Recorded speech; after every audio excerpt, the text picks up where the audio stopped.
Good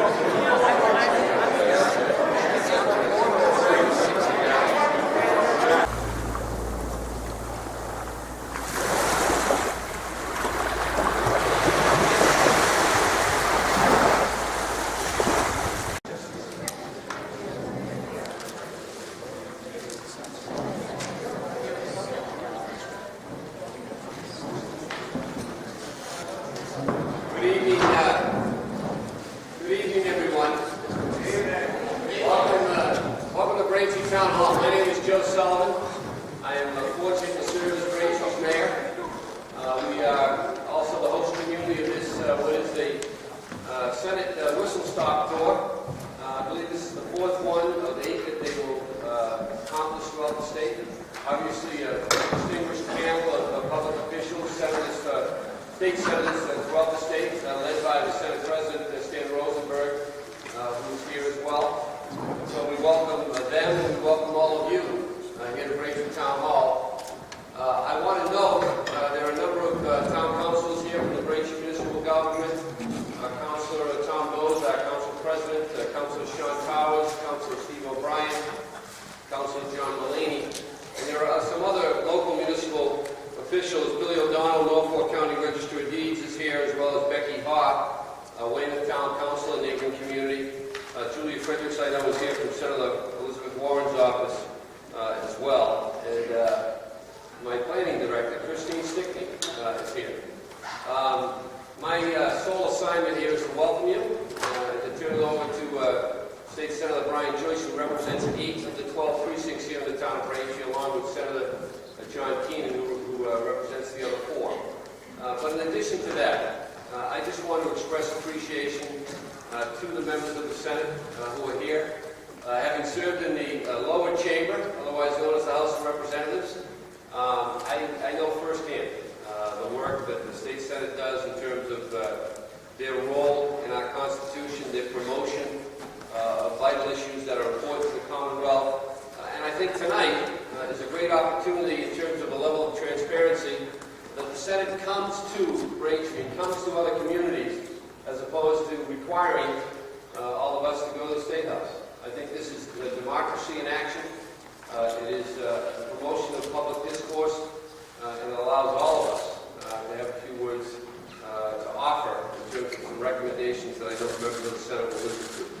You are being televised live from Braintree Cable. I want to thank the public broadcast station, Braintree Cable, for doing this. It was shown repeatedly, not only in Braintree, but to be distributed to each one of the Senate districts, and will receive, I think, quite the viewership.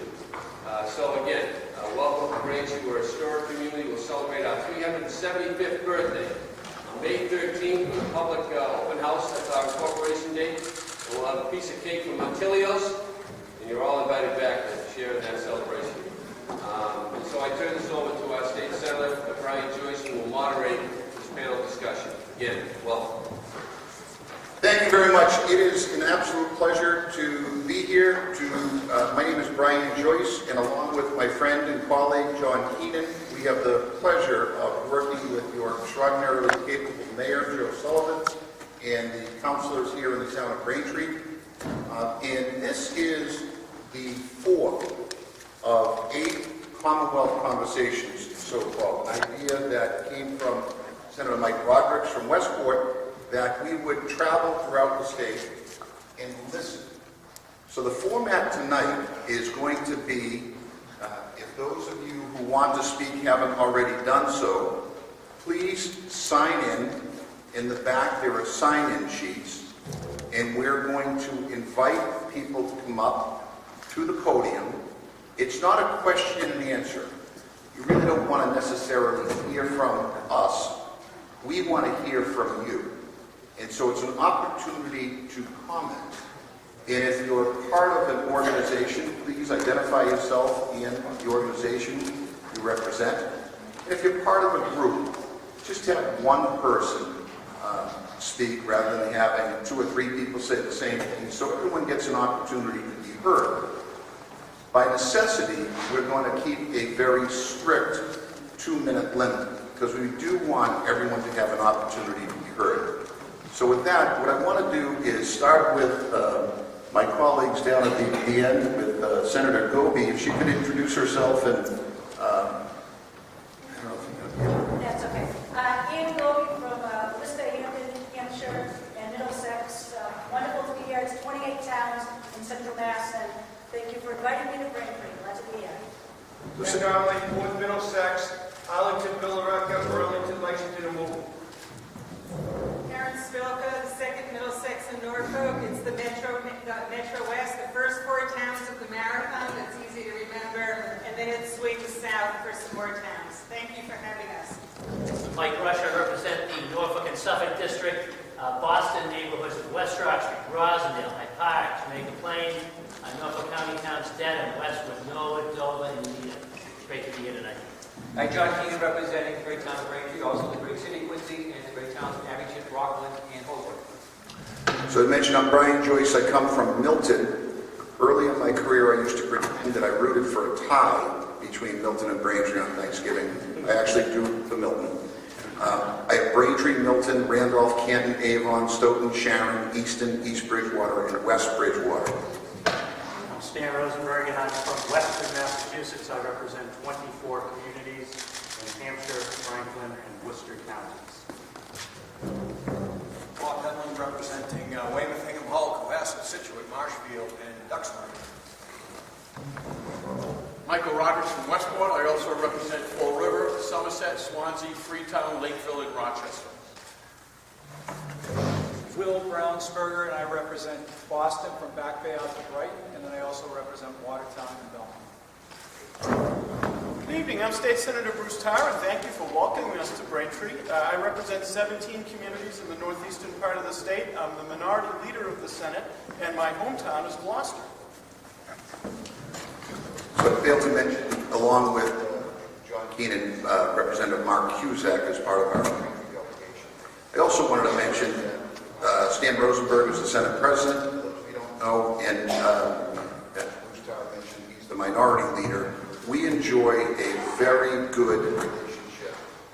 Republicans and Democrats alike working toward a common goal. It's not like Washington and the partisan acrimony. We have a very strong, positive working relationship. The first person who was signed up is Kimberly Allard Maka.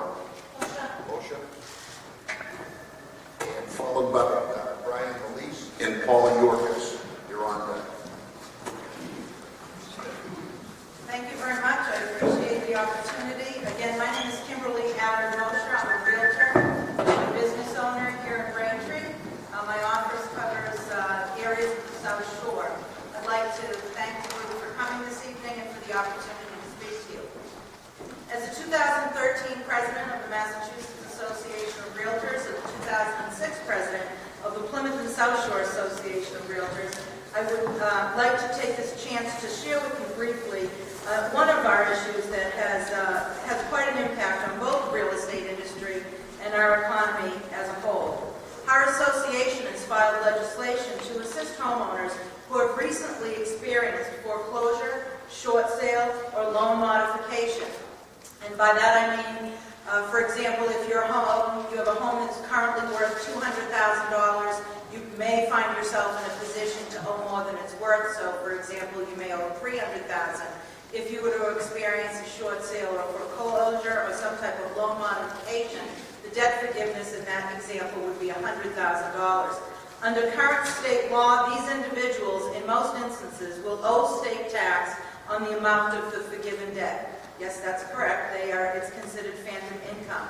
And realtors support an exclusion from taxation on this phantom income generated when all or a portion of a mortgage loan is forgiven. Since 2007, Congress has allowed taxpayers to exclude this income from discharge of debt on their principal residence and on their federal tax return. Our bill, or this bill, would mirror federal law and allow taxpayers to make a similar exclusion on their state return. Again, we hope that we can count on your support for this important issue. Thank you. Thank you, Kimberly. Brian? Next up is Paul Lucas. Hello, my name is Brian Melise. I am the president of the 2015 Plymouth and South Shore Association of Realtors. I would like to thank the members of the Senate and the mayor and local officials for welcoming us here tonight. I would like to draw your attention to a serious problem that we have in Massachusetts. It's the lack of housing that is affordable for the middle-class families of our state, which affects teachers, policemen, nurses, town workers. To address this problem, our association has filed legislation in this session with a bill entitled An Act Improving Housing Opportunities in Massachusetts Economy, or it's called, actually short, is HOME for short.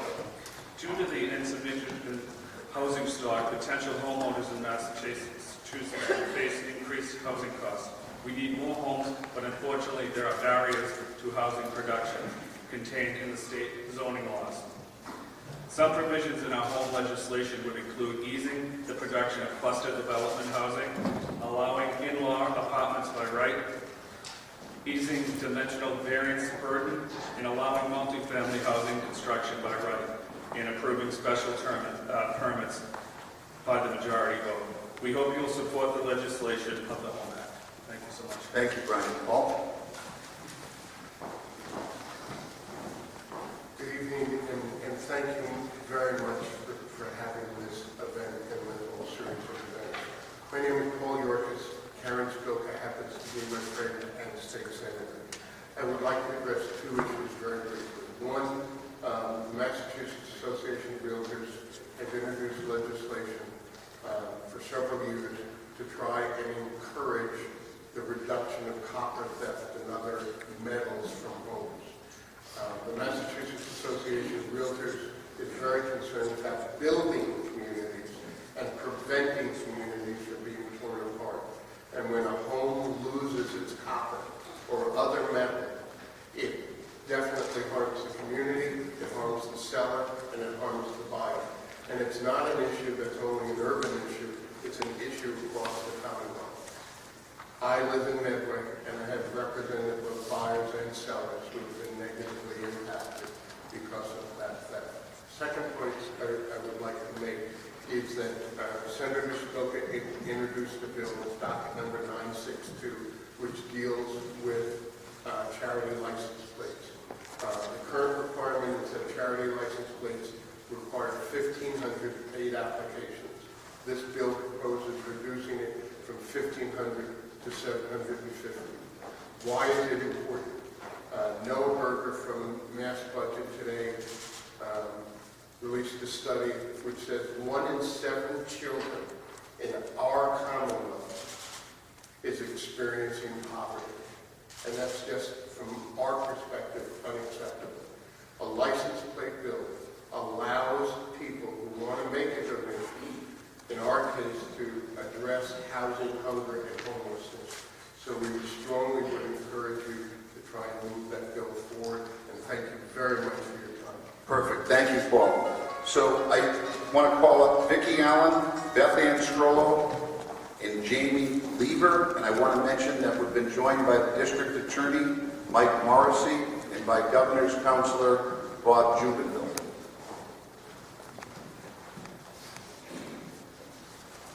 Hi, I'm Vicki Allen. I'm actually from Quincy, so Senator Keenan, I am.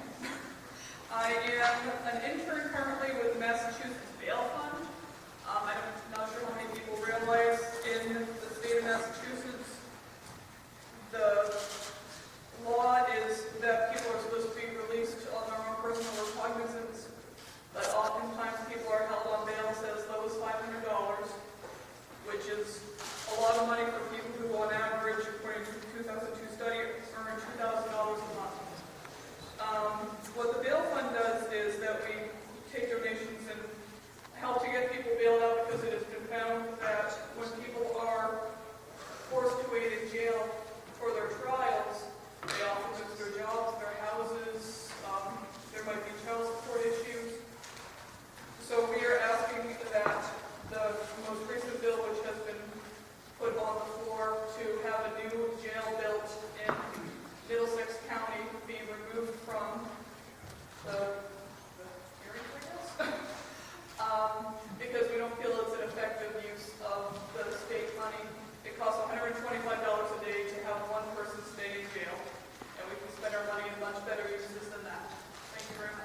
Thank you, Vicki. Beth Ann?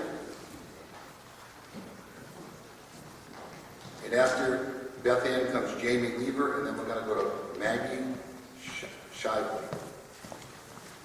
Thank you, Senator. I'm Beth Ann Stroll. I'm the Executive Director of Quincy Community Action Programs, and I want to thank all of the senators here for the opportunity for us to express our concerns about what we see locally. As the Community Action Agency serving this area, towns of Quincy, Braintree, Weymouth, and Milton, and surrounding South Shore and Metro Boston communities, I think we might serve almost all of your communities. I'm here to really highlight the issue that concerns us most importantly, and it's the income inequality issue that exists in the Commonwealth, and particularly this area on the eastern half of the Commonwealth, where the cost of living is so high. The families that we serve have an average income of about $19,000 a year. The self-sufficiency standard that for this area, for a family of 3, a parent and 2 children, is about $80,000 a year. So the gap is tremendous. And until we are able to address that gap and have workers earning a living wage, we will continue to need tremendous supports for fuel assistance, child care vouchers, housing vouchers, food cost, food insecurity is a tremendous issue, and medical costs are an issue. Those are just some of them. The poverty rate has increased in this area by 24% since the year 2000. That's pretty phenomenal given that the wages at the top have increased so dramatically. So we do have a collective challenge, all of us, particularly you, as you deliberate the budget for the coming year and the one right now, and we hope that we will not cut services for low-income residents and people who are trying to earn a living wage, and that we will address some of the wage issues for classes of workers like early childhood educators. Ben, thank you very much. Everyone has kept it to 2 minutes, and we appreciate that. Jamie, and next after Jamie's going to be Shively, and then Linda Murphy. Hello, I'm Jamie Lever. I'm from Sharon in Mr. Joyce's district, and I am very grateful for this opportunity to be heard. I am a medical cannabis patient and an activist with the Mass Patient Advocate Alliance. More than 2 years after passage of the medical cannabis law, most patients have no access to safe, effective medicine. Parents of children with seizure disorders must give their children toxic drugs rather than have an option that might permit some homes to live. Chemotherapy patients suffer pain and wasting without proven relief. Even wheelchair-bound patients are forced to the black market, while new patients every day are forced into addiction by pharmaceuticals. Our former governor stated that he was not concerned. The Department of Public Health botched its rulemaking and in implementation and has ignored patients and carried out a campaign of misinformation. Various proposals in the prior legislative session would have effectively prevented the overwhelming majority of patients from obtaining medicine.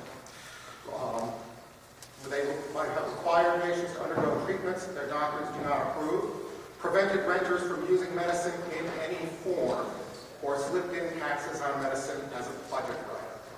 It's been suggested that patient activists like me are unreasonable for not accepting the demolition of rights we fought for and won.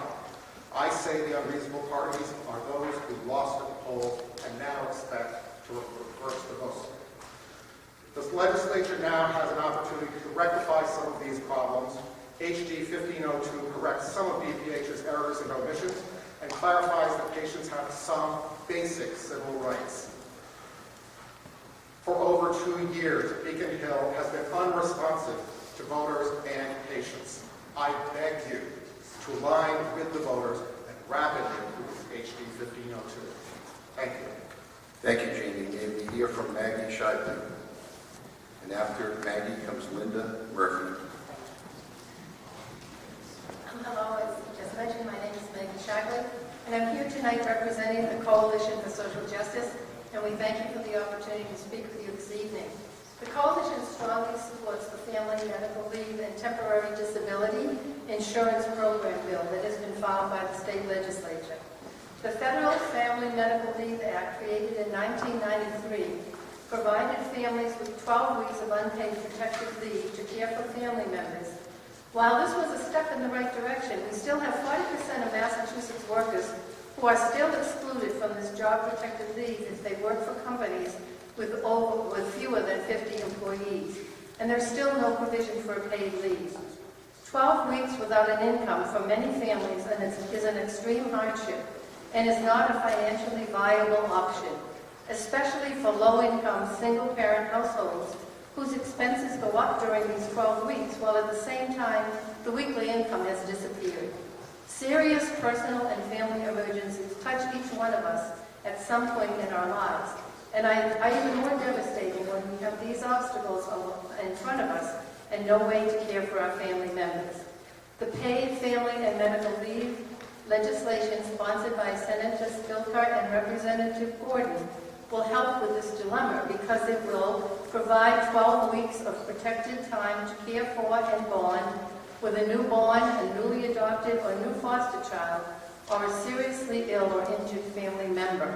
In addition to the 12 weeks of job-protected leave, employees will now be eligible for temporary disability benefits equal to a percentage of their average weekly income.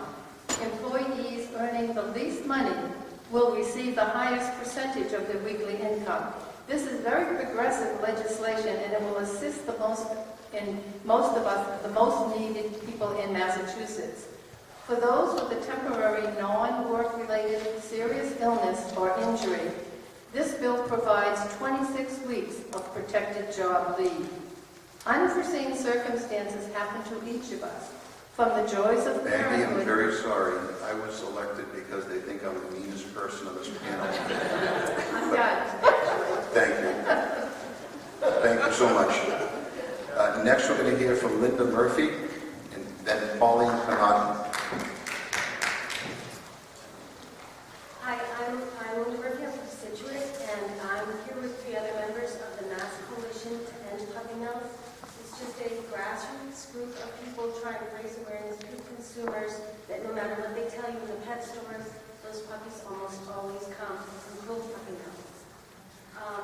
So I'm here to speak in favor of the Act for Puppies and Kittens, a new language that was added this year with the goal of improving the quality of commercial breeders that sell puppies to Massachusetts pet stores.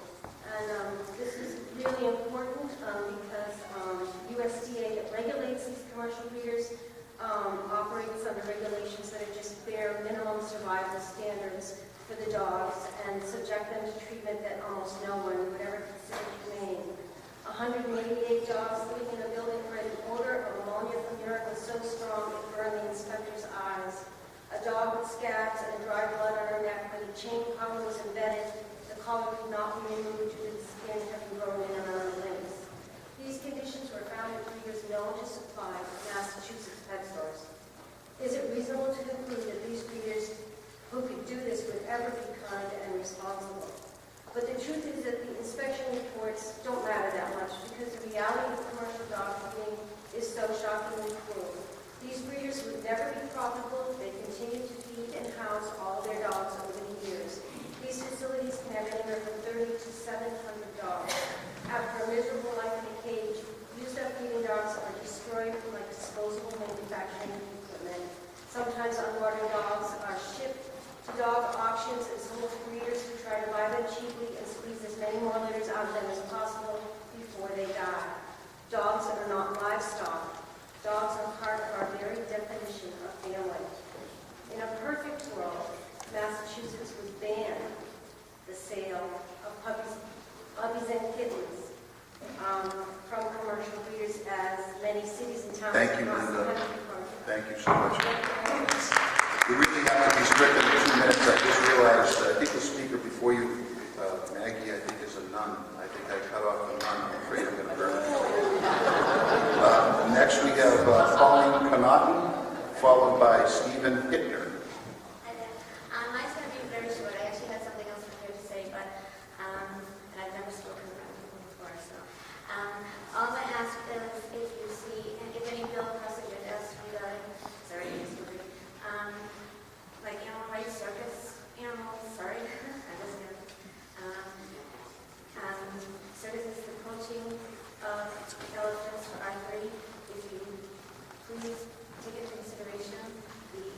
life of the animal and from the view of family that sort of things right.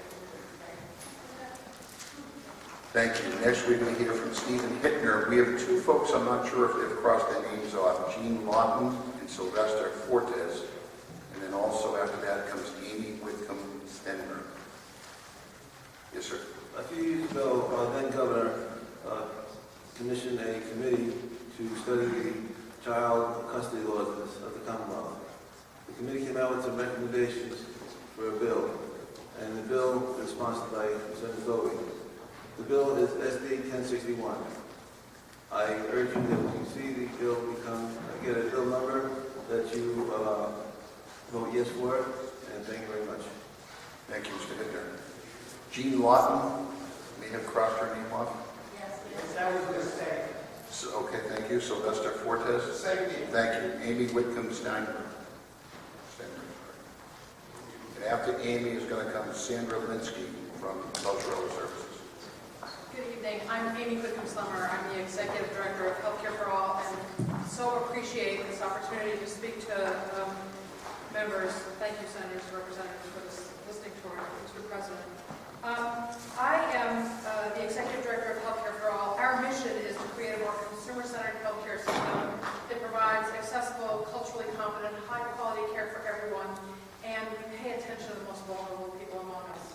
And it's our privilege to represent the people across Massachusetts as we navigate a current system that is increasingly difficult to afford, with increased out-of-pocket costs that are keeping people from picking up their medicines and being compliant and being as healthy as we know we want to be in Massachusetts. So Healthcare for All has a piece of legislation that we would call your attention to called the Barrier-Free Care Bill that we think will make a distinct difference to the lives of the people in Massachusetts. We also want to make sure that you hear about the concerns we have about continuing to offer dental coverage. Oral health is part of overall health. I've heard some of the members on the panel echo that sentiment. It is what we live every day. It's not just a part of our body, it's part of our overall health. We want to make sure that we maintain access to dental benefits in our overall health care. As people are navigating the difficulties in our commutes and with the challenges of the MBTA, Healthcare for All calls your attention to the fact that these slowdowns and stoppages and missed connections literally are actually keeping people from paychecks. We worry that that's going to have an impact on people's ability to maintain their health in compliant patients and to follow up. And we worry about people at thin margins of being able to afford the cost of living and the life in Massachusetts. So it's truly our pleasure and privilege to work with all of you and to represent the people of Massachusetts. I think this is a very challenging time, and there are ways that we can take steps to make sure that this continues to be the world-class healthcare system that we all need and depend on. Thank you. Thank you so much, Amy. I apologize, I messed up your name. I should know that. Sandra Lindsay, and Sandra, I'm assuming that Ren Myers is not going to come up? He's taking pictures. So after Ren, we'll hear from Phyllis Traver from Safe and Sound Home, and after Phyllis, we'll hear from Gary Jones. Thank you so much. Thank you, Senators, for listening to us and for bringing this to Braintree. It's very important to us. I have one point, and it's about access. Access to services is very important. The income eligibility for state home care, social health services is an aging services access point, and area agency on aging. And there are people who receive just Social Security who are not eligible because the income eligibility standards haven't kept with the times. The federally mandated money follows the person has a waiting list in our area of over 20 people who are eligible for community services but reside in a nursing home because housing and accessible housing is not available to them. I want to thank Mayor Sullivan because the mayors, the town administrators, the town managers have done an unbelievable job on this now. Access to services is impacted, the service delivery is impacted by the weather.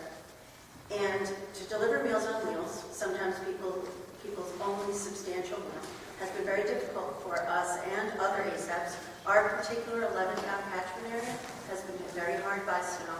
There were towns that we couldn't access at all. And the police and the fire did a wonderful job helping escort the aides, the homemakers, the home health aides that we pay for, and getting Meals on Wheels to our folks. And what ends up happening with weather emergencies, as with keeping with the times with online access,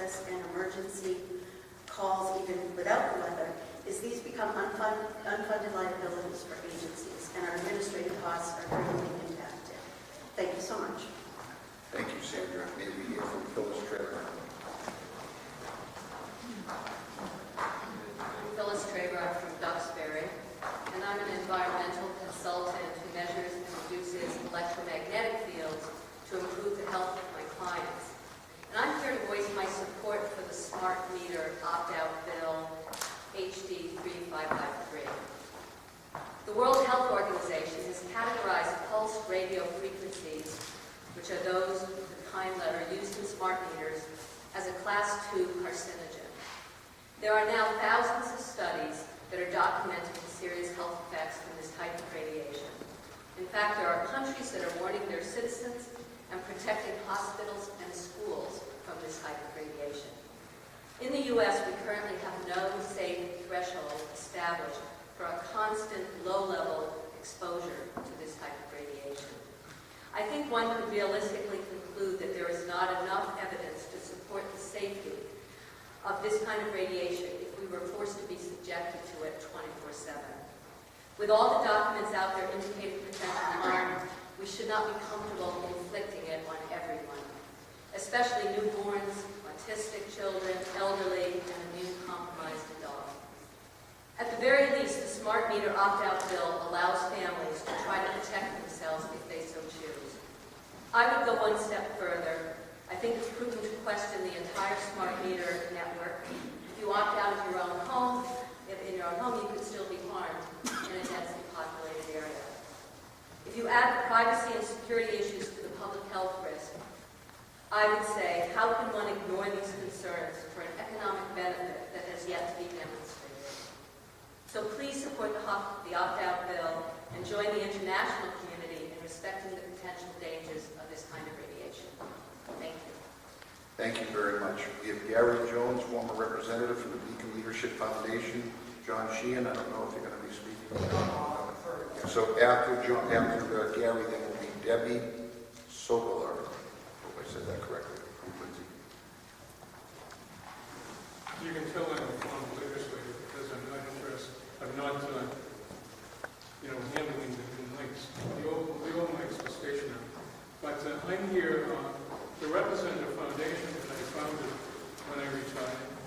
And I'm representing former legislators like myself, former members that work in the executive branch, and more importantly, I'm representing you, the senators that are here.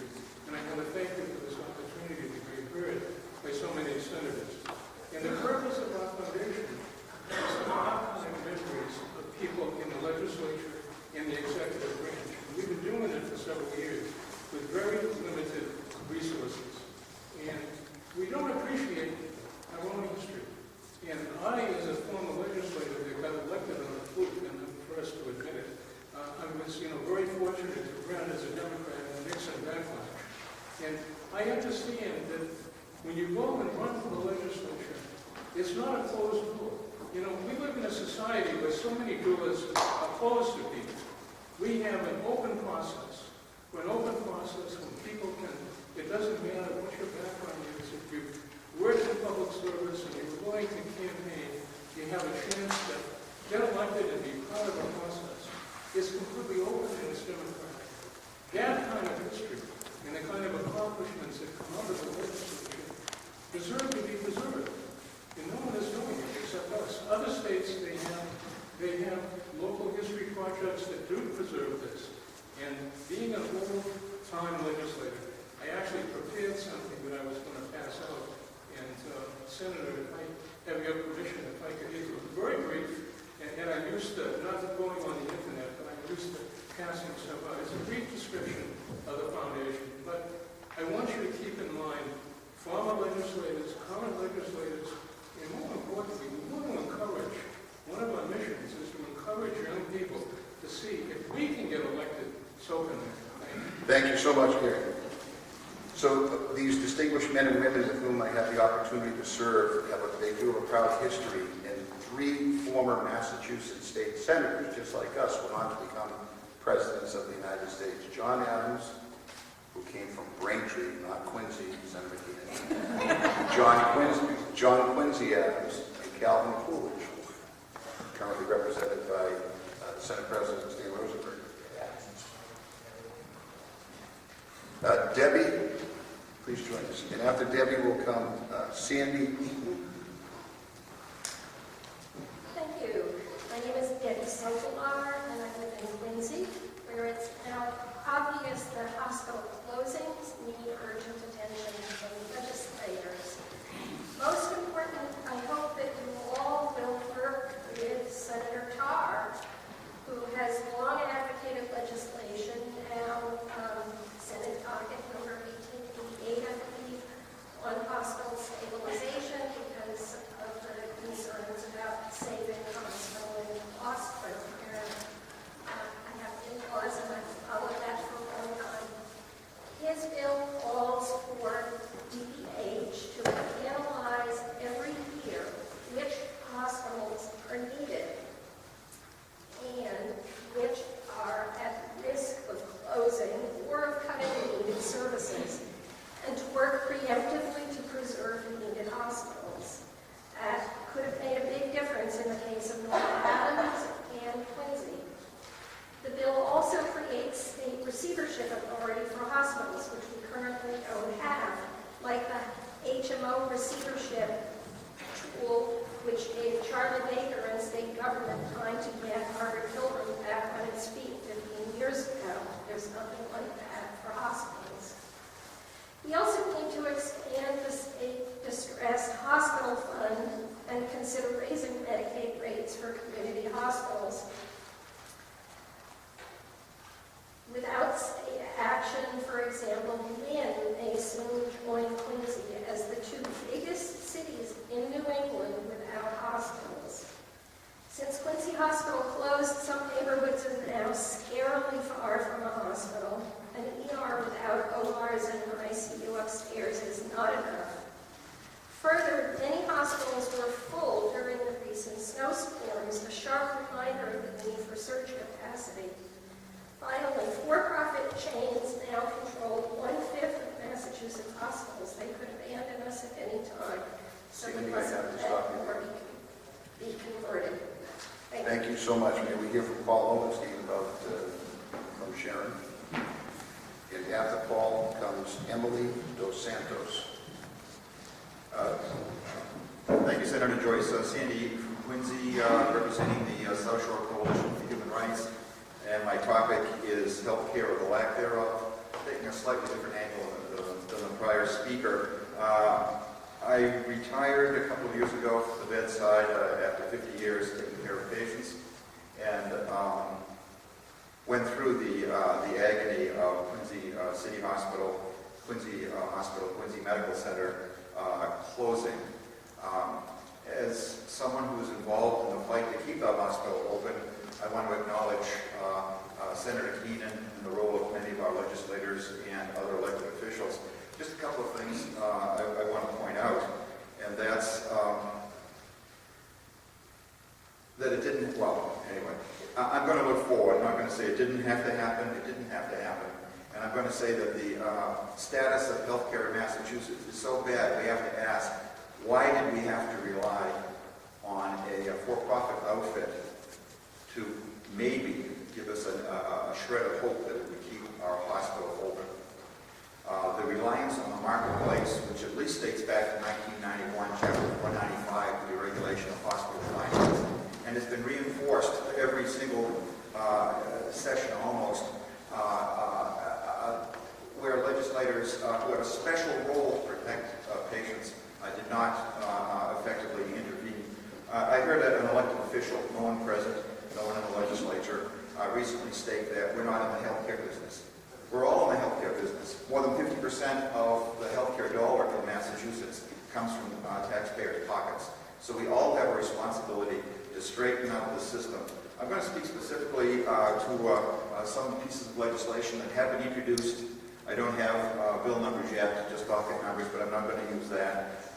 Both the Massachusetts Nurses Association and MassCare, the Massachusetts Campaign for Single-Payer Health Care, have introduced legislative packages that I would like to see full support. Mr. Eaton, I apologize. I have to stop you there. Oh, too bad. I will submit stuff, and I do agree with the prior speaker that Senator Tarr's bill is pivotal. We need to work on it. Thank you, sir. Paul Lowenstein. After that, we're going to hear from Emily Dos Santos, and after Emily comes John Thompson. Good evening. My name is Paul Lowenstein. I'm from Sharon. I'm speaking as a citizen. Thank you very much for this opportunity to speak about an issue that I care very much about, democracy.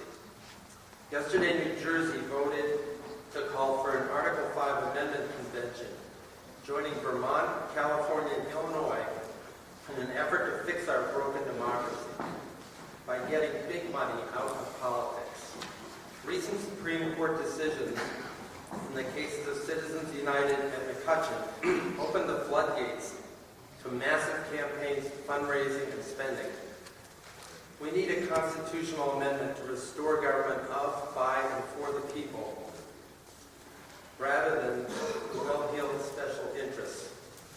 A bill called the We the People Act, HD 1988, has been filed by Senator Jamie Eldridge and Representative Corey Atkins.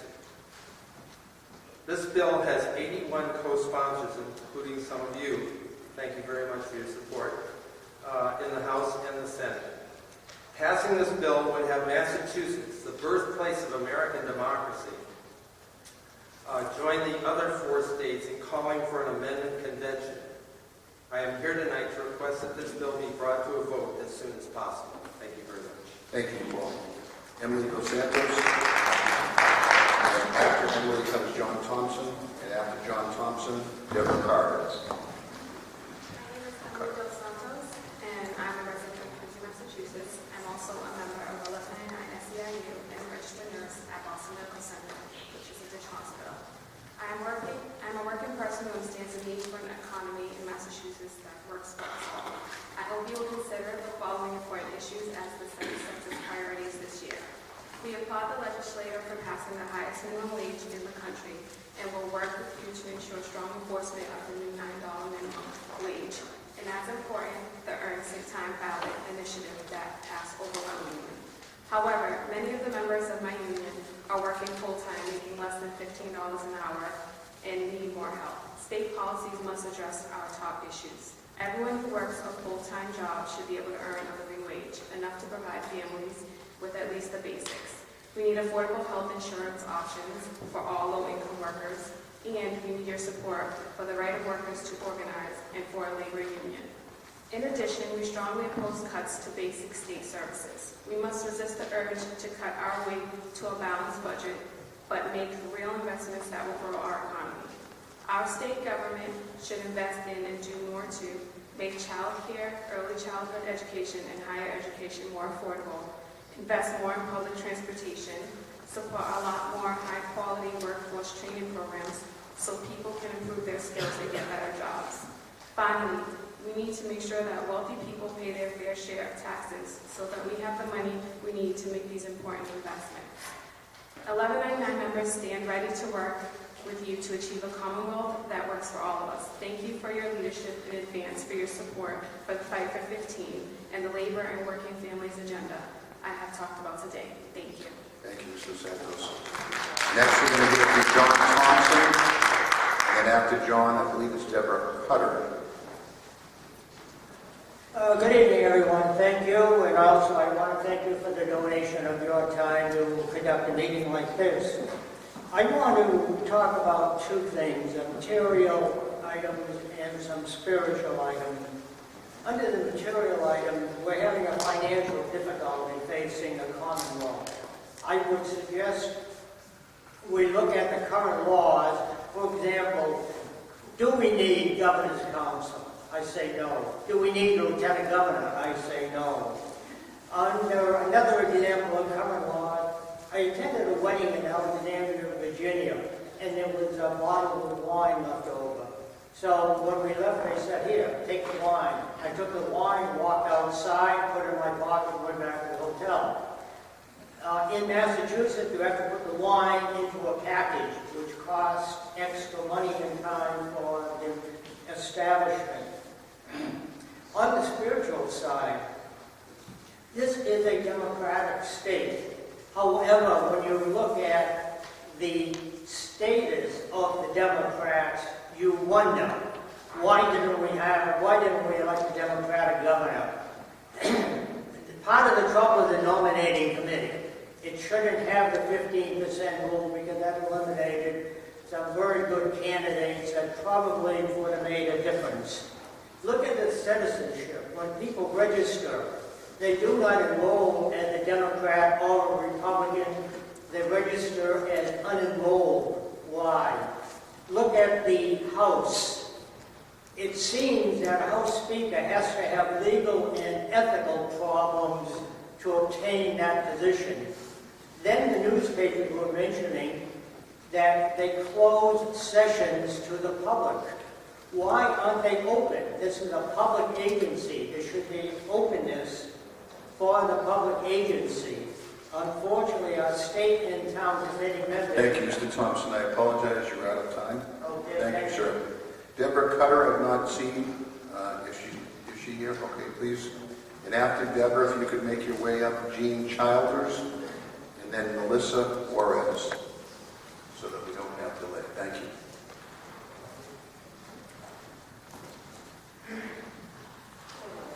My name is Deborah Papa, and in December 2003, I entered into an undisclosed World Savings... Ms. Cutler, if you could kindly move closer to the microphone.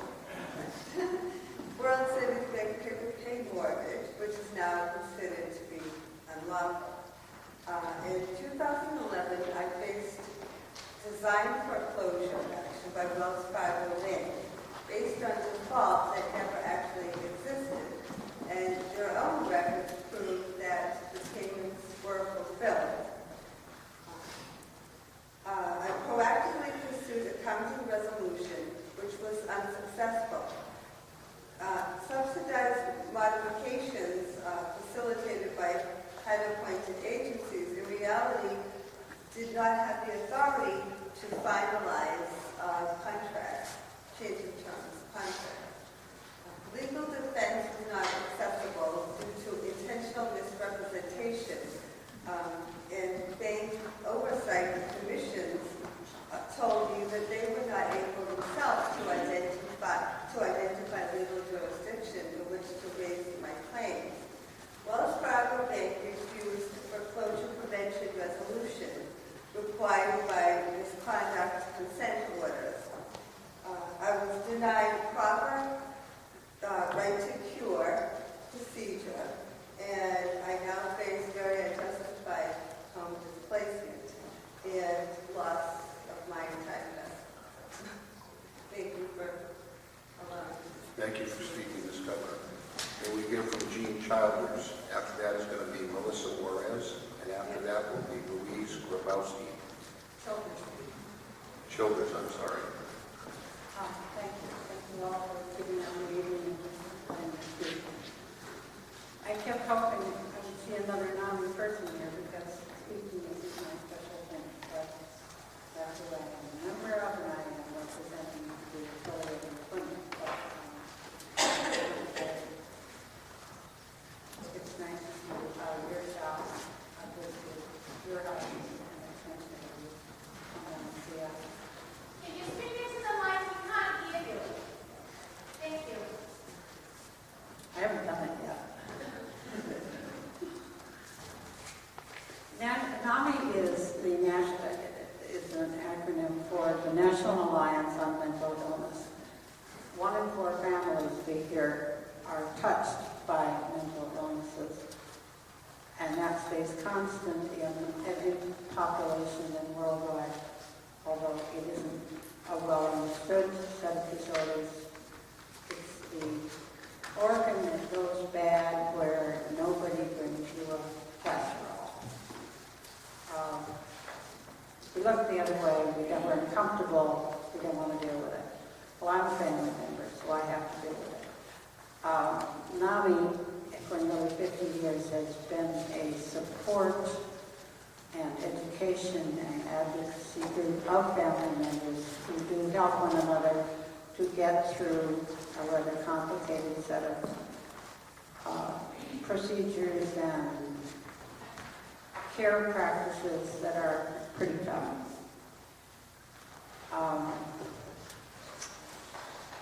recurring illnesses, which mental illnesses are, need adequate beds. And ER waits of 3 and 4 days are still not that uncommon while people are waiting for a bed. As president of R-Weymouth, I still get phone calls from people. My son sat in such and such a place for so and so many weeks, or not days. Ms. Childers, I'm sorry your time is up. Thank you. Yep. Thank you for mental health works, by the way. Thank you. Melissa Juarez, followed by Louise Grabowski, followed by Marie Stamos, I believe it is. Thank you. Good evening. My name is Melissa Juarez, and I'm from Quincy. My comments are directed to all of you in your respective school districts represented by this panel. The over-testing of our children, the constant standardized testing of our students is unacceptable. The testing takes precedence over classroom time and classroom instruction.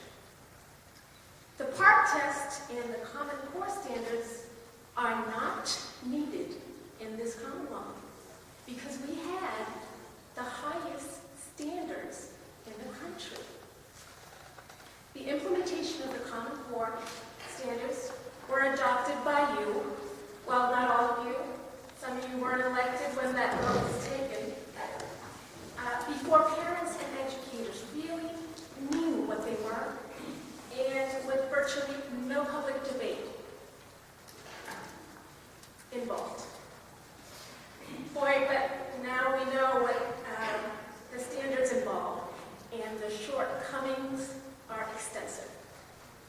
Common Core English standards, for example, will cut the amount of the classical literature, drama, and poetry students read by more than half. And most students will not take Algebra 1 in the 8th grade.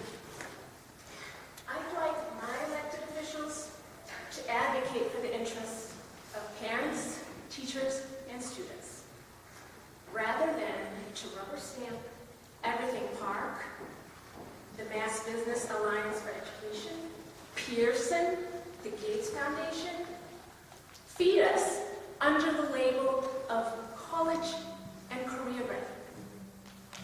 Many of you know Commissioner Chester. Many of you have worked with him. How many of you know that Commissioner Chester is on the board of PARCC? Ms. Juarez, I'm sorry, your time Conflict is up. of interest. Thank you so much. Thank you.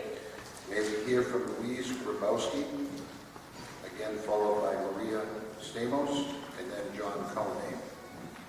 Good evening. Thank you for the opportunity to speak, and special good evening to Senator Keenan, from Quincy.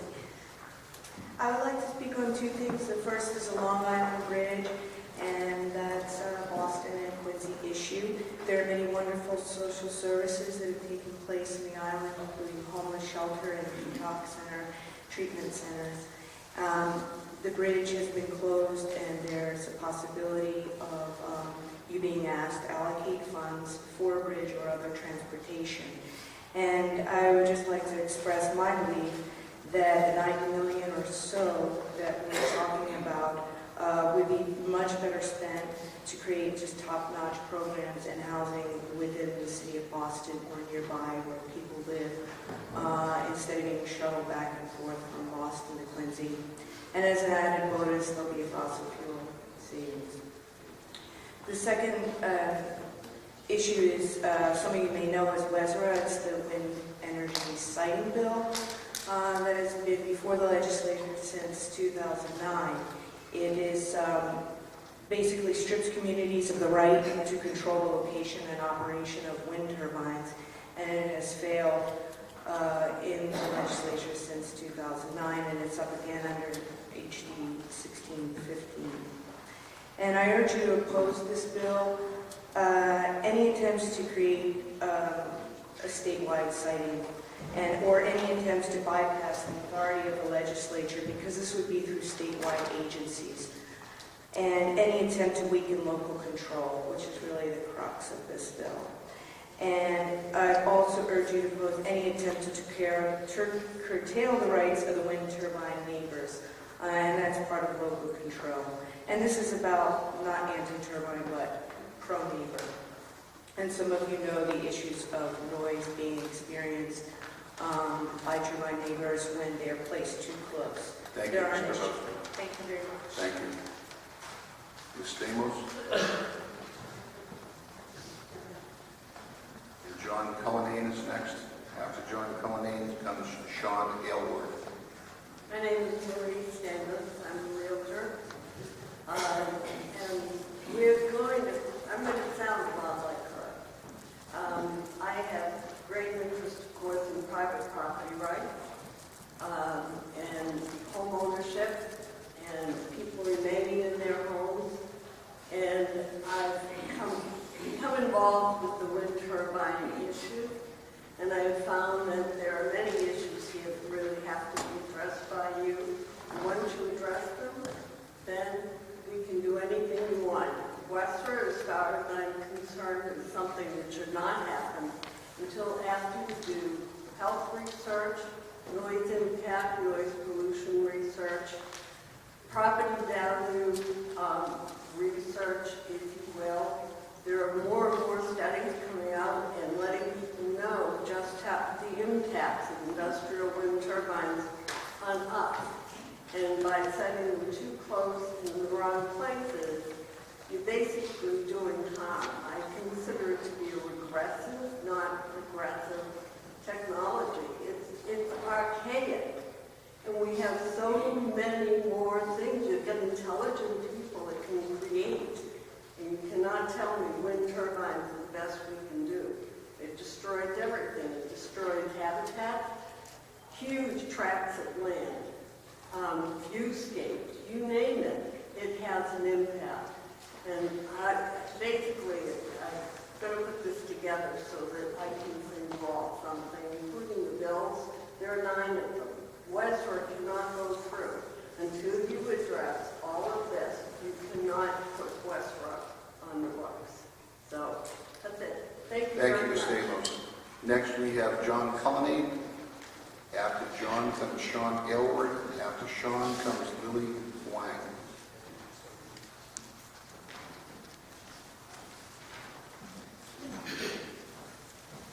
Thank you for having this forum. I'm John Keenan, a Braintree resident. My concern is public safety.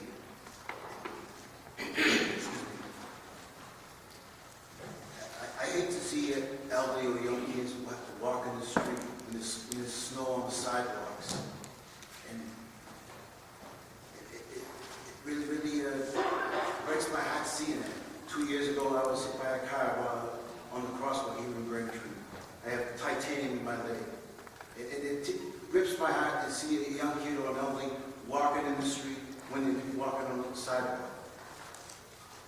February 7th, Patriot Ledger read a great editorial. Sidewalks, public safety, snow on the sidewalks. It's terrible to see that. Walk on the underpass leading to a Braintree T. Snow is dangerous. See, a couple of days ago, so almost 2 young girls, they have to walk off the sidewalk to get onto this. It's terrible, and that's all I can say. Thank you. Thank you, John. May we hear from Sean Aylward.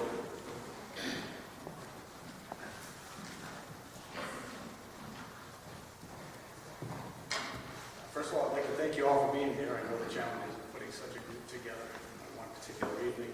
A couple of you are familiar with who I am. You may not be familiar with who I'm here representing. I'm here to talk about the parole of juvenile killers. In this state right now, we are currently paroling juveniles who committed first-degree murder, premeditated first-degree murder.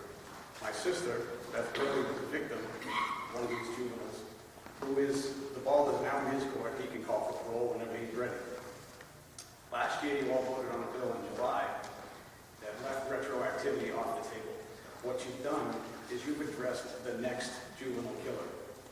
You did nothing about the sentences that were prior. So far, since the SJC ruling in 2012, Massachusetts removed mandatory from that law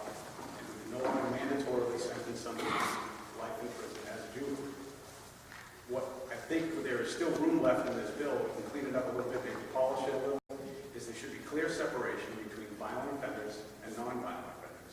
Everybody knows the flaws in the system with the 3-strike law and mandatory sentencing. Nobody wants to clog a prison with repeat marijuana offenders and so on and so forth, but there is clear separation between violent offenders and non-violent offenders. And I think there's room to correct this bill. Last July, you guys left it all off the table. The bill in its original form addressed retroactivity.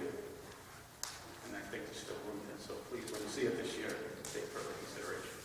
Thank you. Thank you, sir, for your motion. Lily Flanders. After that, Tricia Freeze or Prize, I apologize.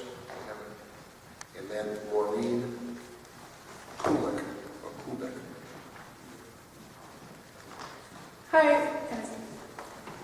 Hi everyone, my name is Lily Wong and I'm a Quincy resident. I grew up in Quincy and still live there. I'm a community organizer for Massachusetts Jobs with Justice. We're a statewide coalition of unions like 1199 and the Mass Teachers Association, community groups, student groups, faith-based groups that work together to protect and defend workers' rights. I mostly work in Framingham, Fall River, and Taunton in Quincy. And my areas are immigrant rights, workers' rights, and public education.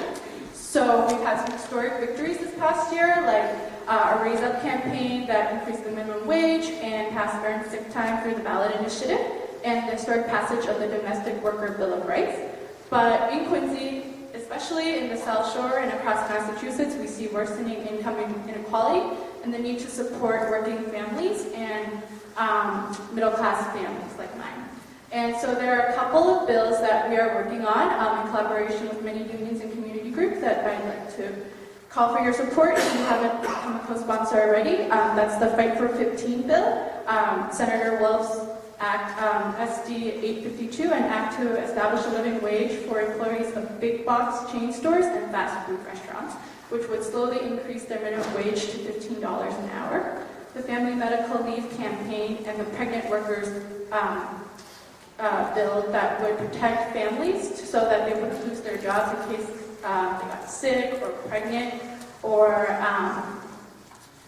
their family members got sick, and also a fair scheduling bill that would help part-time workers better plan for child care and for anything that might come up with their lives, because then they could know, oh, I have to work this day and that day, or unfortunately they might have to take a second job, but at least they would know their schedule well enough so that they could take a second job. Finally, as a resident and as an organizer, I see families suffer every day because... Thank you. I apologize. Your time is up. Thank you very much. Thank you. We're here for Tricia Prize, followed by Maureen Kubek, followed by Robert Kearns. Yes, good evening and thank you. First, as a resident of Weymouth, I'm very concerned with the heroin addiction and overdose epidemic that's hitting the South Shore. I ask for your support for appropriate mental health and rehabilitation services and health care plans so the war on drugs can be fought on all fronts, including destigmatizing mental health issues as a preventative measure. I'm here as the board member of the Back River Watershed Association and the president of the Whitman's Pond Association. Weymouth has one of the most productive herring runs in the state. River herring are a keystone species that are so vital to the commercial fishing industry and the health of the greater ecosystem of Boston Harbor. I ask for your support to ensure that river systems are protected, not exploited, particularly in light of the efforts of the Sustainable Water Management Initiative. As a founding board member of the Advocates for Rockland, Abington, Weymouth, and Hingham, I ask for your support as the development of the former South Weymouth Naval Air Station continues to ensure it is developed for the economic benefit of the towns and at no cost to the taxpayers. The Weymouth herring run is threatened if the developer assumes Weymouth has the water for the full build-out. I also ask for financial support to ensure river herrings are maintained and repaired. In Weymouth, there is a flood control gate that has needed repair, and there's an underground tunnel that is crumbling. Money has been allocated, and then it gets cut. I'm asking for your support to ensure that the living and breathing ecosystems of Massachusetts are protected. There are so many issues. We hear about health care, living wages, hospitals closing, all of this. environmental issues seem to be the first one to get tabled. Please understand that once you destroy a herring run, it takes decades, if it is even possible, to restore. This is a keystone species to the commercial fishing industry. Thank you. Thank you. We could certainly learn from all of you the passion with which you speak and also the brevity. You pack a lot of information in 2 minutes. So if we could hear from Ms. Kubek, please.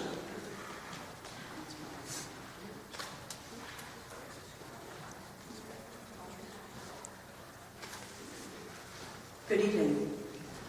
I'm Maureen Kubek. I'm a Braintree resident, a Braintree parent, and up to very recently a Braintree business owner. Thank you very much for taking the time out of your busy schedules to come and talk with us. I wanted to just share with you briefly my story.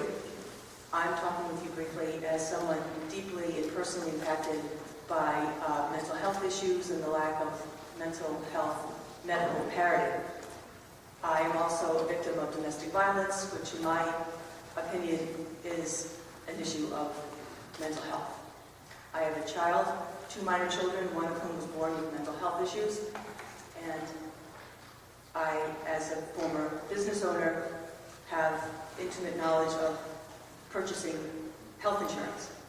In 1997, 100% coverage was about $400, $5 copays, $5 drugs, no deductibles, and now it's $3,000, unbelievable deductibles, unbelievable copays, and you still can't get mental health coverage for your children.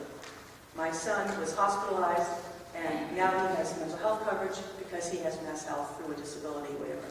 That's unacceptable. I would like to see this addressed, especially with the increase in premium I just told you about. Addiction is a mental health issue. Crime is a mental health issue. I'm sure you know the statistics of mental health problems in the incarcerated population. Certainly, the women and some men that I know from my experiences at Dove would agree that mental health is an issue that affects us. I would like you to consider maybe helping health care providers cover mental health the way that they cover other issues, because it would certainly help us. I also work with Andy, and it's dreadful. My child was 12 and spent 2 days in the emergency room before he could get treatment. And then he was in the hospital for a month. And the only reason he got coverage afterwards was because he had the waiver from S-Health. Thank you very much. Thank you, Ms. Gould. Thank you. Robert Kearns. After Mr. Kearns comes Dr. Albert Coulter. Good evening. I'm Robert Kearns. I'm a senior at Braintree High School and the president of the Environmental Club here in Braintree. When consumers hit stores for personal hygiene products, many think they're making a good choice for their health. However, hidden in many different soaps, facial scrubs, and toothpaste are tiny pieces of plastic. Microplastics are plastic particles defined by the United Nations as being less than 5 millimeters in diameter. These plastics easily pass through wastewater treatment facilities straight into major bodies of water, most notably being the ocean. According to a United Nations study, plastic pollution annually causes $13 billion in damage to the environment. These plastics are ingested by countless marine life who mistake it for food. These plastics can also be modes of transport for different invasive species, including communities of microbes and pathogens.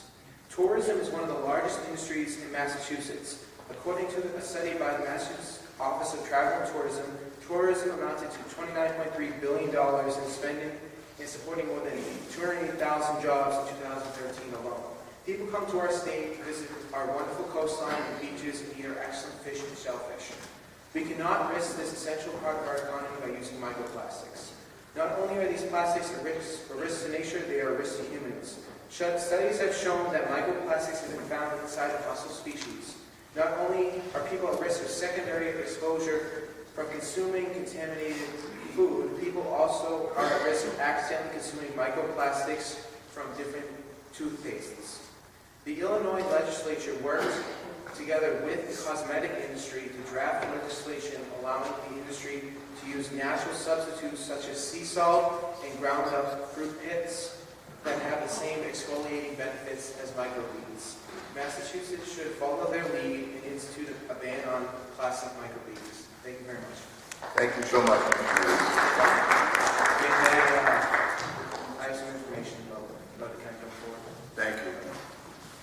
Very impressive for a high school senior. Dr. Albert Coulter, and after Dr. Coulter will come Patricia Federico, and after Patricia Federico, Josh Ostroff. Good evening. Thank you for hosting this forum. My name is Dr. Albert Coulter. I'm a chiropractor. I practice here in Braintree. Chiropractic is a drug-free form of healthcare. It's an alternative, not an addition to other types of healthcare.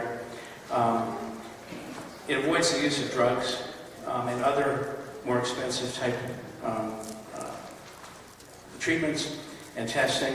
Hence, it's cost-effective, and we also enjoy a high level of patient satisfaction.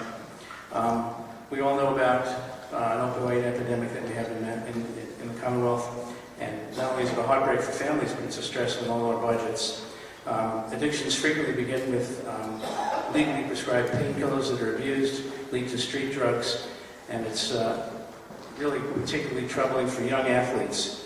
Chiropractors work with physicians in many communities, and those physicians who refer their patients to chiropractors are referring their patients to a drug-free form of healthcare that avoids the use and exposure to addictive painkillers. We believe that making chiropractic services more available to the public would help in reducing this opioid epidemic, and really we are asking for your cooperation in this effort. So thank you for the forum, thank you for the opportunity to speak, and the Massachusetts Chiropractic Society can provide you more information should you need it. Thank you very much. May we hear from Patricia Federico? And after Patricia Federico, we hear from Josh Ostroff, and then Pat O'Leary.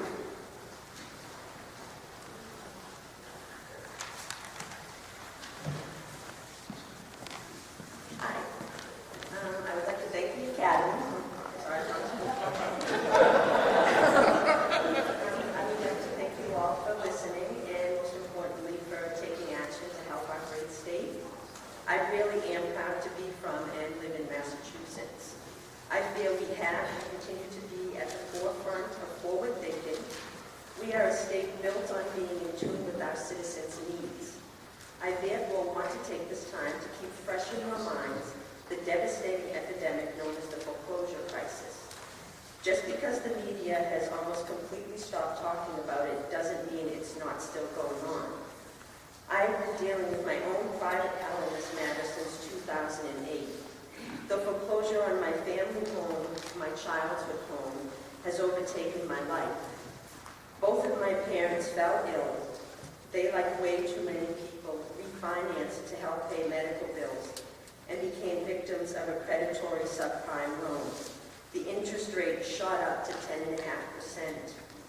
What the banks got away with and continue to get away with is outright immoral. They need to be held accountable. I am a member of City Life, an organization that has been tirelessly fighting the banks. We have made great strides. The banks know Massachusetts we represent, but the big banks are relentless and are not letting their greed down, so we can't afford to let our guard down. We need to close the loopholes and make sure that there is legislation to protect homeowners once and for all from the nightmare that millions have and continue to go through. Thank you very much. Thank you very much. Mr. Ostroff, followed by Pat O'Leary, followed by Mike Kavanaugh. Good evening, and thank you so much for this opportunity. My name is Josh Ostroff. I'm the Outreach Director for Transportation for Massachusetts. We're a statewide coalition dedicated to improving and innovating in transportation to provide economic opportunity, health, sustainability, and choice for every resident in the Commonwealth. I'm also a 9-year member of the Natick Board of Selectmen, and I'm its current chair, but I'm not speaking in that capacity. Normally, at this event, we would be represented by members of the Old Colony Planning Council, a regional planning agency that's one of our members, but they have a council meeting tonight. So I want to thank you for the opportunity to share a couple of remarks. And it's so important that senators are taking time to go around the state to hear from the people, so I really applaud that initiative. A properly funded transportation network is fundamental to our economy, to our communities, and our families. For years, the state has not adequately invested in our roads and rails, bridges, trains, buses, sidewalks, bikeways, and our freight network. It's true on the national level, where we spend about a quarter of what successful economies require as a percentage of GDP. This underinvestment was made clear in the 2007 report to the legislature and recommendations, and in the 2009 De La Sandra report on MBTA maintenance, which I'm sure you've seen. But it's also clear by the daily experience of people in this room, by people who, such as a firefighter who can't drive across a weight-restricted bridge with his apparatus, cyclists on unsafe roads, pedestrians who are at risk, as some of us who are coming from the T station tonight. But whether it's a downtown worker on commuter rail or a low-wage worker relying on buses, we just don't have the transportation infrastructure that this Commonwealth deserves. This is not just true of the MBTA, but to RTAs around the state. It could also become clear in future consensus revenue estimates, because businesses will be hesitant to invest and expand in Massachusetts if their workforce, their customers, their freight cannot reliably get where it needs to go. We're in competition with other regions that are investing more aggressively than we are. Mr. Ostrov, your time is up, and we thank you very much. I thank you very much for the opportunity. May we hear from Pat O'Leary, followed by Mike Cavanaugh, followed by Sandra Peters. Hi, I'm Pat O'Leary from Weymouth, and I'm here to speak on two key topics. State aid to libraries. Libraries are a wonderful resource throughout the state, and the importance of state aid increases to bring us back to funding levels we were at 10 years ago is very important. Please consider that in this session. And the second thing is Community Preservation Act. Wonderful program. Please continue to support that and increase funding to it if you can. Thank you. Thank you. Mike Cavanaugh, please.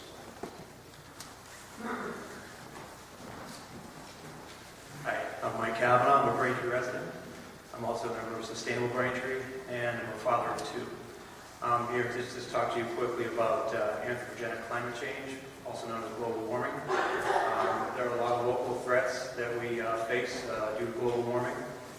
Increased precipitation, sea level rise, larger and more powerful storms, and as we saw just in the last month, increased precipitation is not just rainfall, it is also, you have warmer oceans, you have more moisture in the atmosphere, and you can get increased snowfalls in the winter. Global threats include increased drought, water scarcity, food chain disruption, and those things entail geopolitical destabilization, which will affect us all. No one is immune to global warming or climate change. Fossil fuels are cheap, but there's a cost that we are all mostly unknowingly shouldering.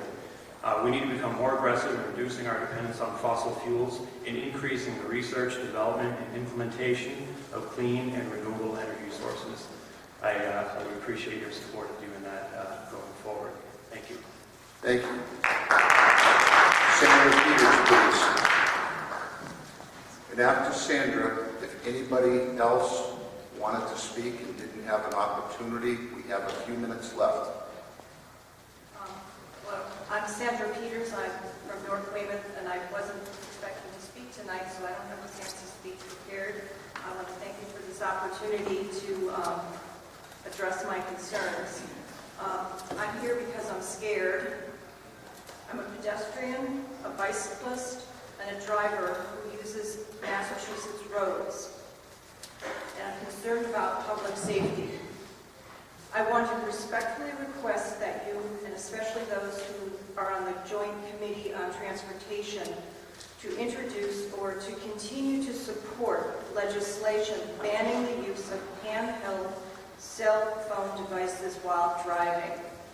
The current laws do not protect the public, especially vulnerable road users, pedestrians, cyclists, children, the elderly. The last bill died in committee. Please don't let that happen again. I implore you. Thank you. Thank you so much. We don't see the other speakers. We very, very much appreciate your coming out and letting us hear from you. Yes, sir.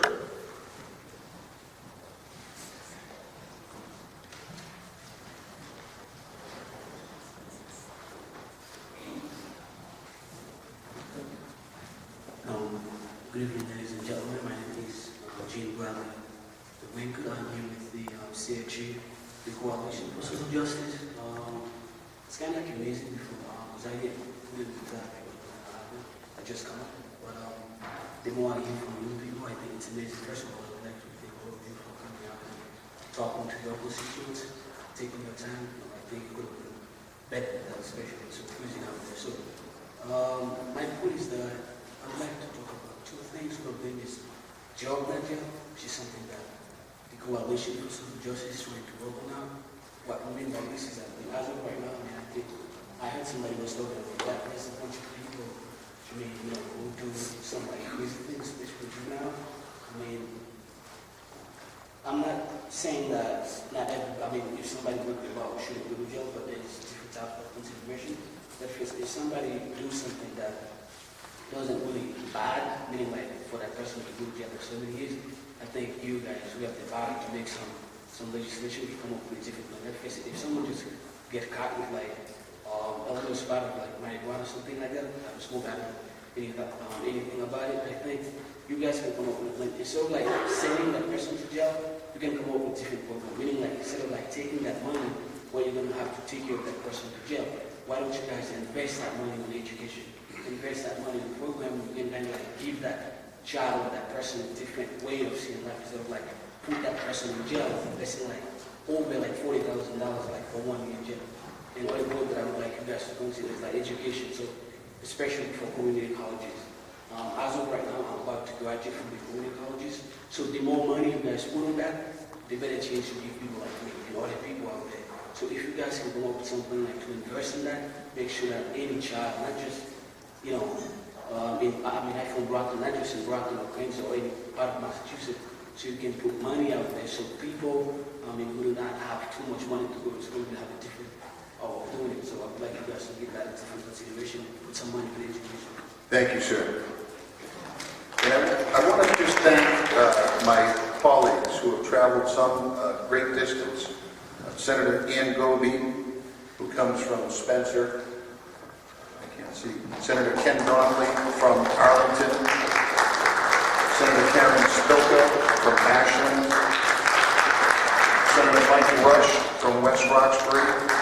We're going to hear from Senator John Keenan from Quincy, the Senate President Stan Rosenberg from Amherst, Senator Bob Hedlund from Weymouth, Senator Mike Rodericks from Westport, Senator Will Brownsberger from Belmont, and the Minority Leader Bruce Tarr from Gloucester. And I just hear final remarks from Senator Keenan, Senator Tarr, and Senate President Rosenberg.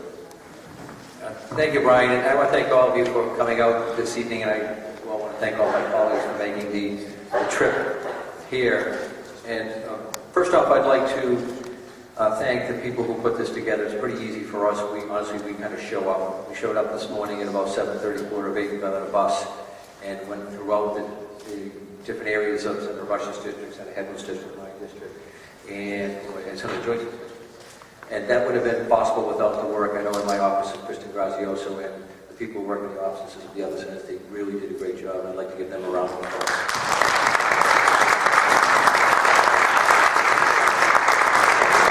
As I mentioned earlier, this is the 4th time that we have gone out on our listening to our mass conversations. And I just early this evening I put together a quick list, and I'm sure I missed some of the communities, but over the last few weeks, we have been in Great Barrington, Holyoke, Springfield, Munson, Worcester, Blackstone Valley, Whiteville, Lynn, Lawrence, Danvers, North Andover, Burlington, Norwood, Braintree, Quincy, and Weymouth, just to name a few of the communities. We have been out the road, sometimes as early as 6:30 in the morning, even earlier, I know, for instance, for Senator Rodericks and Senate President Rosenberg, will be down here. And we finish up and get home sometimes close to 11 p.m. It's a bit of work, but it has been completely and totally worth it. From my perspective, and I don't want to speak for my colleagues, but I think they would probably have the same opinion. If there's one thing that has impressed me above all else during the course of these conversations, it's been that people care. And we live sometimes in a pretty cynical world. And you pick up the newspaper and you hear the politicians don't care, these elected officials truly care, and you hear that the public doesn't care, or that the public is unengaged, or disengaged, or not interested. Everywhere we have gone, that has proven to be incorrect. People care in the Commonwealth of Massachusetts, and that bodes very well for the future of this great state. So I want to thank all of you and assure you that what you have said has been heard, and encourage you to continue engaging us, sending information to us. And I think you'll hear this is just the start of a great thing.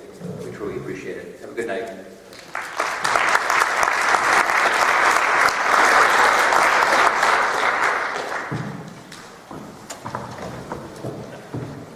I too want to thank everyone for coming this evening, and I want you to know that you saw a remarkable thing tonight. And the remarkable thing is that nearly a third of the Massachusetts State Senate sat before you, and for the most part said absolutely nothing. And I want you to know how difficult that is for state senators. But the more remarkable thing tonight was that state senators sat in front of you and listened to a remarkable group of articulate, engaged, passionate, and thoughtful people talk about what the future of the Commonwealth of Massachusetts should be, and talk about various themes that help us to understand what your priorities are, because that is the essence of a representative democracy.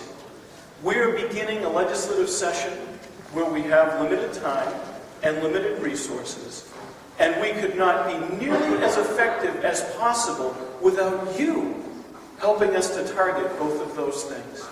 And that's exactly what you did here tonight. Because our democracy depends on that kind of partnership and collaboration. We want you to remember two things. Number one, when you look up here, all of us believe in that vision, regardless of party, regardless of geography, regardless of perspective. We share that common goal. And the second thing is that tonight was the beginning of a conversation, not the end of one. And we look very much forward to continuing it with you, whether it be in a forum like this, or individually, or in other public hearings, always with the same goal, that we will move forward together in partnership with common ground or respectful disagreement for the Commonwealth that we know we all hope for and that we all deserve. Thank you very much for having us tonight.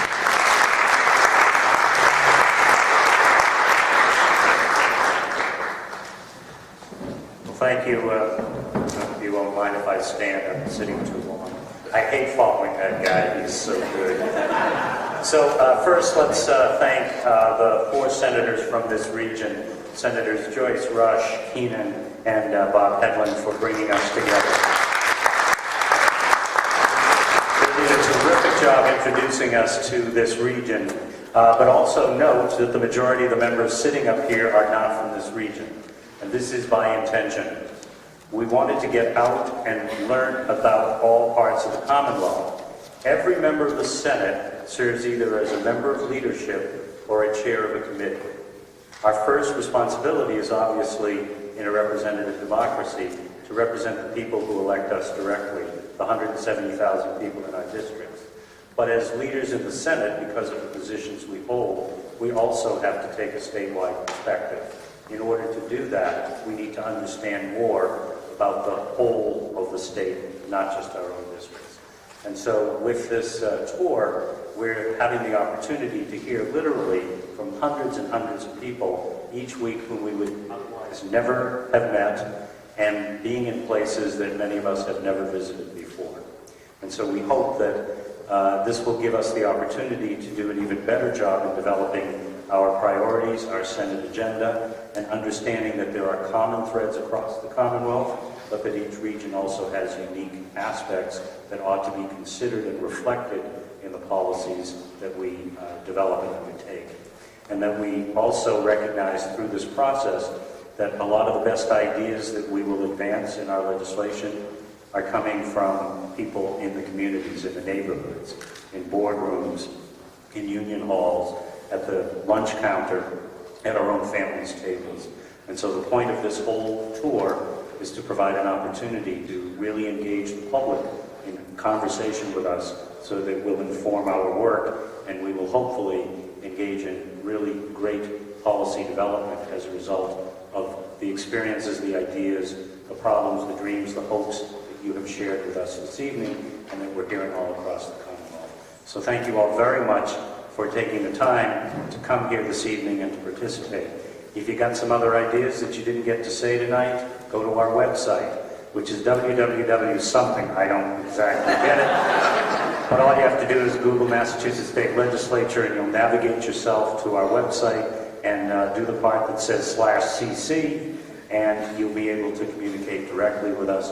And we're reading all of those and sharing those all as well with the members of the Senate. So thank you for the opportunity to be with you, and please stay engaged.